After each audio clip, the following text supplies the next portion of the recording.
ഭഗവാൻ ശ്രീകൃഷ്ണൻ സ്ത്രീകളെക്കുറിച്ച് പറഞ്ഞത് ഇങ്ങനെയാണ്. സ്ത്രീകളെ എന്തിനാണ് പ്രിയ എന്ന് വിളിക്കുന്നത്?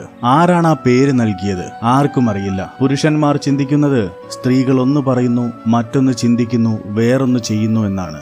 എന്നാൽ ഇത് സത്യമാണോ? യാഥാർത്ഥ്യം എന്തെന്നാൽ സ്ത്രീകൾ അങ്ങനെയല്ല.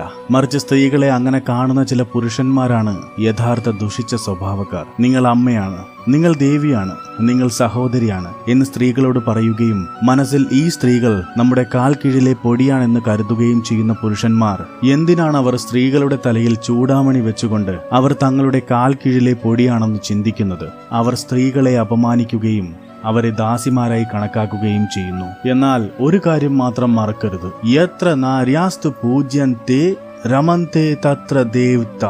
അതായത് എവിടെയാണോ സ്ത്രീകളെ പൂജിക്കുന്നത് അവിടെ ദേവതകൾ വസിക്കുന്നു. എവിടെയാണോ സ്ത്രീകളെ അപമാനിക്കുന്നത് അവിടെ ഈശ്വരനും ഭാഗ്യവും ഒരുപോലെ കോപിക്കുന്നു. ഓർക്കുക, സ്ത്രീ ഒരു കല്യാണിയാണെങ്കിൽ അവൾക്ക് മഹാചാമുണ്ടിയാകാനും കഴിയും. സ്ത്രീക്ക് അമ്മയായി ജന്മം നൽകാൻ കഴിയുമെങ്കിൽ അവൾക്ക് മരണമായി വന്ന് എല്ലാം നശിപ്പിക്കാനും കഴിയും. എവിടെയാണോ സ്ത്രീ അപമാനിക്കപ്പെടുന്നത് അവിടെ മഹത്തായ ഭാരതം പോലും മഹാഭാരതത്തിലേക്ക് നീങ്ങാൻ സാധ്യതയുണ്ട്.